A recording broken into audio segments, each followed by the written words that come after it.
Hello guys. Ngayong araw, half day lang ako kasi ano ba yan? Parang yung katawan ko hindi ko kaya, mahina.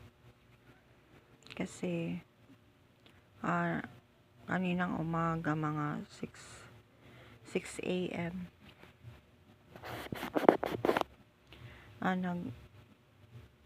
Nag-exercise muna ako mga siguro 15 minutes ata yun lang. Tapos pumunta ko sa school. Hindi ko talaga kaya yung katawan ko. Kaya yan, umuwi ako ng mga hapon na. Tapos nagpapatrabaho ako dito sa doon sa unahan.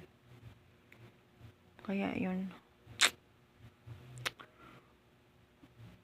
Tapos update ko kayo sa kinain ko ngayon araw.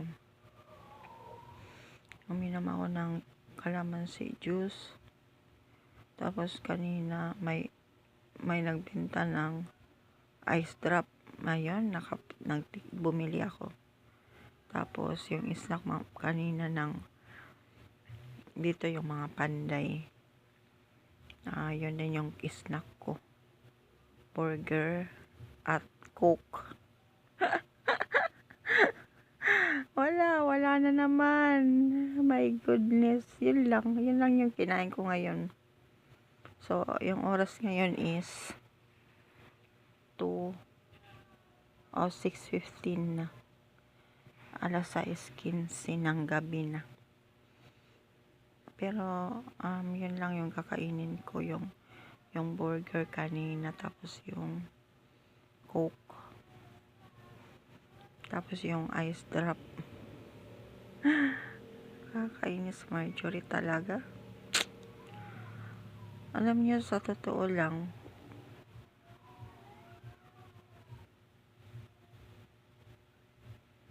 hindi ko rin maintindihan sarili ko. Bakit ganun? Bakit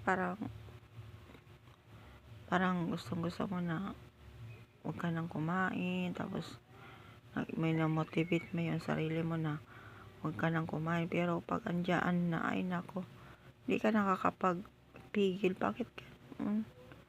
Parang you cannot control yourself. Pero yung kinain ko, diba, kumain ako, parang busog na din ako. Okay na yun, kaysa sa halimbawa ngayon, gusto ko na nga matulog na lang kasi bukas alas 7 na naman ng umaga papasok. At alam niyo, sa totoo lang, ayoko na nga sana mayaman lang tayo. Ayoko na rin pumunta ng school nakakapagod na. Same lang naman yun. Tapos yung wala ka na nakukuha na sweldo. Wala na kahit piso. Kasi yung ATM ko, andoon na yan sa Las Navas. Bale, 5,000 na lang yung net pay ko. Tapos, binabayaran ko na lang yung hiniram ko na 100,000. Tapos, yung 100,000 na yan, dito ko nga pinapagawa ko dyan sa unahan. Papagawa ako ng second floor. 2 floor yan. Kaso, yun ko. Hindi ko alam kung paano. Hindi ko na alam kung ano ang gagawin ko. Basta.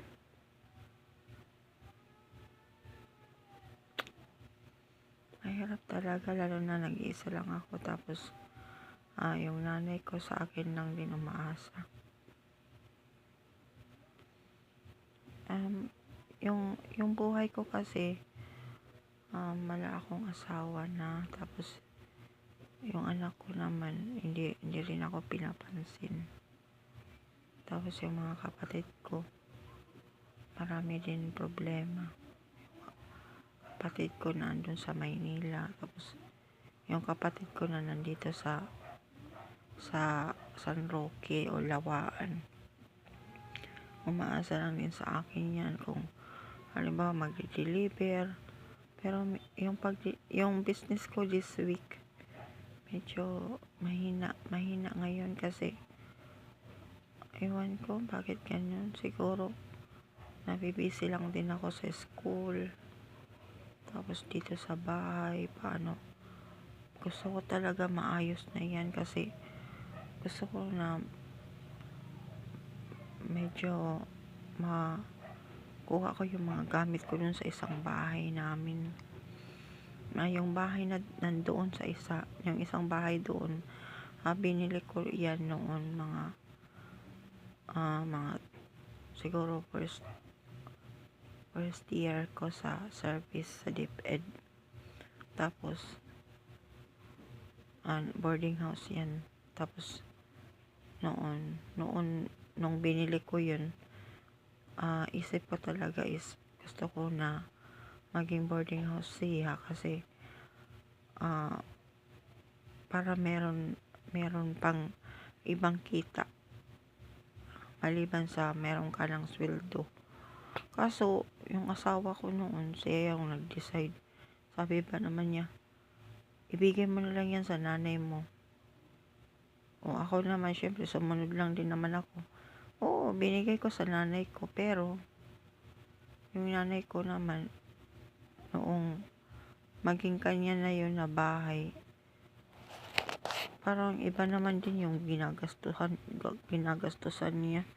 Lagi siyang tumataya sa loto, araw-araw yan. Noon pa hanggang ngayon, pero hindi nakikinig. Tapos yung pera na kung sana makapag-ipon ka man lang, pero hindi nakakapag-ipon kasi laging gusto niya na magtaya lagi sa loto. Yun ang nag-aaway kami talaga. Tapos pag may nagtatanong na sabi kay Bibi yan na bahay, kay Bibi yan na ako na yung Bibi. Ako daw yung bumili niyan. Tapos sasabihin niya, hindi totoo yan. Akin yan, akin. So, bakit ganun na may mga parent na ganun na parang hindi ina-acknowledge na mula yan sa kanyang anak, 'di ba? Bakit ganun? Bakit may mga parent na ganun na parang hindi marunong magpasalamat? Yan yung problema ko din sa nanay ko kasi hindi siya marunong magpasalamat, as in parang yung binibigay ko sa kanya parang wala lang sa kanya. Bakit kaya may mga ganoon na klase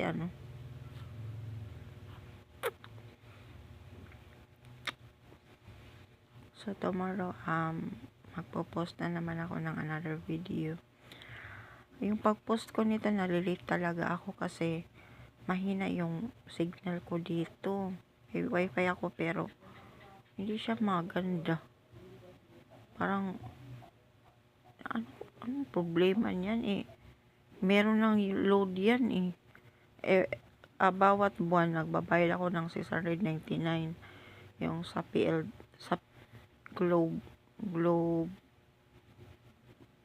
Globe Fiber yan.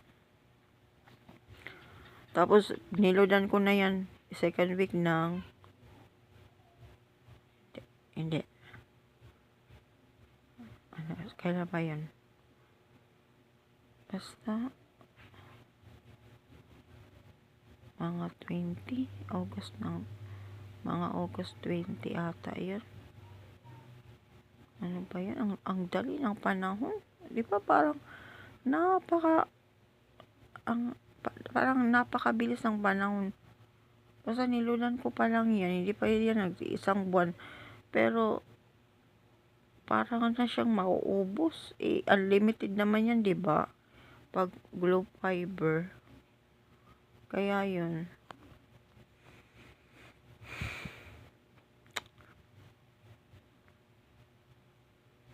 Okay, goodbye muna kasi pupunta muna ako dun sa labas at bibili ako ng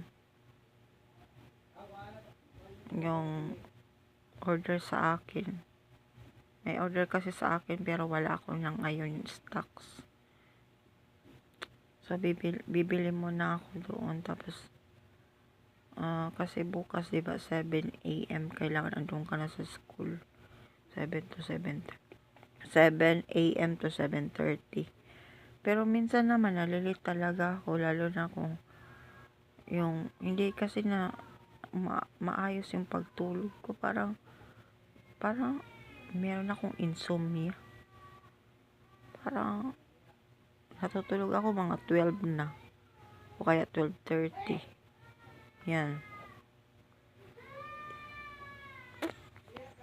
Good night, everyone. Thank you for watching. Salamat.